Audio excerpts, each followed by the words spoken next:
coming forward.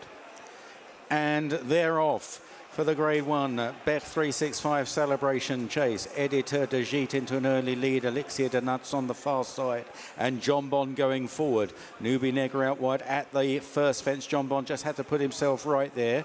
El Fabiolo just tracking them in the double green jacket to the outside of Edwardstone, and Boot Hill is at the back. The second is an open ditch, which Jonbon was quite flamboyant at there, alongside Editor de Gite. Elixir de Nuts on the far side, and then in between runners is El Fabiolo, in between Edwardstone and Newbie Negra in the white jacket on the outside, and 3 or 4 lengths to Boot Hill.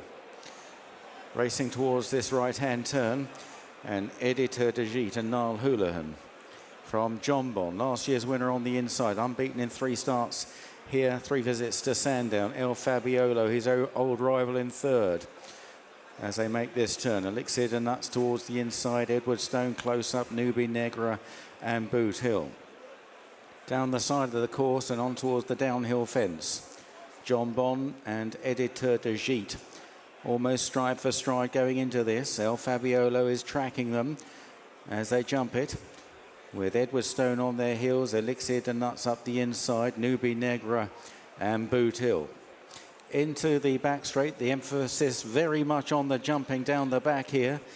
And Jonbon takes over from in second Editor de Gite as they arrive at the first plain fence.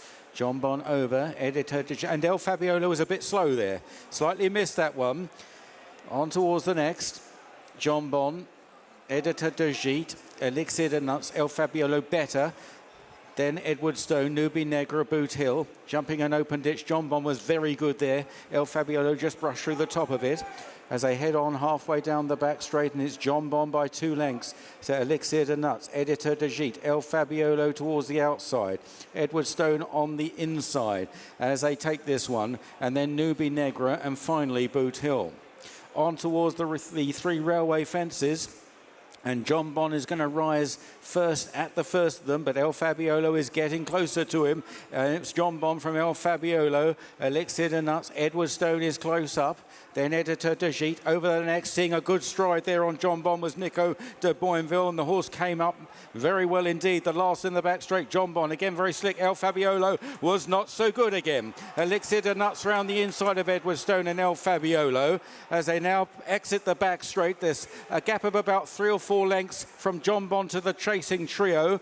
Boot Hill is staying on a bit from then Newbie Negra and Editor de Gite. So Jonbon leads the way in the celebration as they race towards the pond fence. Jonbon by 3 lengths to El Fabiolo. Edwardstone chasing as well. Elixir de Nuts is the latest to cry enough. Boot Hill continues to run on from the back. Here it is then. This is the pond fence. Jonbon in a bit tight, but El Fabiolo wasn't great either. Edwardstone the best of the 3. Jonbon from Edwardstone. El Fabiolo slightly on the back foot, now back in third.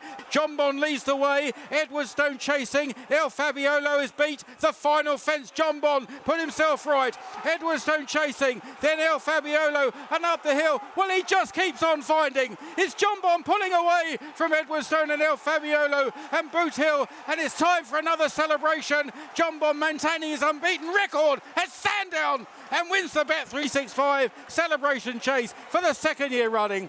It's the Celebration Chase once again for Jonbon. Nico de Boinville aboard. What a super performance once again from Sandown. Just talk us through it from your perspective. Yeah, I thought there's going to be a good pace on, but he's more than capable of holding his own up there, and he had to be very brave today. You know, even the ground I thought was on the slow side, and yeah, I mean, we missed the pond fence, but apart from that, he came back on the bridle nice and well, and I was fully aware that Paul would be following me closely, so the aim was just to keep going and keep kicking.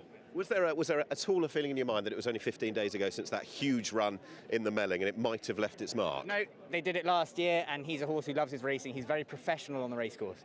So I had full confidence in the boss that he'd bring him back. And down the back, you were talking about that. Was it mapped out the way that you wanted to sort of aggressively hit those fences one by one to expose anything else in behind? Yeah, very much so in my mind. You know, I wanted to hit those railway fences nice and hard and see if I could get as many lengths over them as I could. The last thing I want to say, after the disappointment of 2 months ago in Cheltenham, is the way that this season's ending with horses like him really making up for it now. Delighted the way it's ended, yeah. Well done. Thank you. In the winners' enclosure here at Sandown with the champion owner for the 16th time this century, JP McManus. JP, well done on the season, but to come here and see one of your star horses win that race, the celebration as he did, how special is that for you? That was a very special race, and you know, there was a great build up to it, and I was only afraid one of them mightn't turn up. It was lovely to have the two of them out there and battle it out. So it's 2-2 now or something. So do you feel that this is the trainer's title narrative, the fact that El Fabiolo's here as well, has made for a really strong narrative and great sport for the final day? Yeah, listen, it's a great race. It's a nice prize, and it's something to aim for after Cheltenham and Liverpool, and it's a wonderful day's racing here on the final day. Listen, that was very special. I know that there was real disappointment among the Seven Barrows team when we didn't get to see Jonbon at Cheltenham, but I've just put it to Nico de Boinville, the way that Aintree has now rolled into Sandown for the second year in a row, does it make up for the perhaps disappointment of a couple of months ago, the way that it's all finishing? Well, you know, Nicky is he knows his job, he's very talented. He thought it best not to run him in Cheltenham and to maybe bide our time, and you know, even though he felt the horse was right, he just maybe thought in case the string weren't right, it would be best not to run him, and he didn't get any complaints about it. I was quite happy to do that, and listen, he's a great trainer, and he knows how to train a good horse. As an overview of the season, the future looks extremely bright with your staying chasers for next year. Some of the horses who excelled at Cheltenham and elsewhere. How much of a thrill has the entire campaign given you, JP? You know, we're fortunate at the moment. We have some nice young horses and horses to look forward to. But knowing horses over the years and what can happen, you know, what happens this year is no guarantee about what might happen next year. But, you know, they're all home, a lot of them. They're in good form. They're enjoying their rest.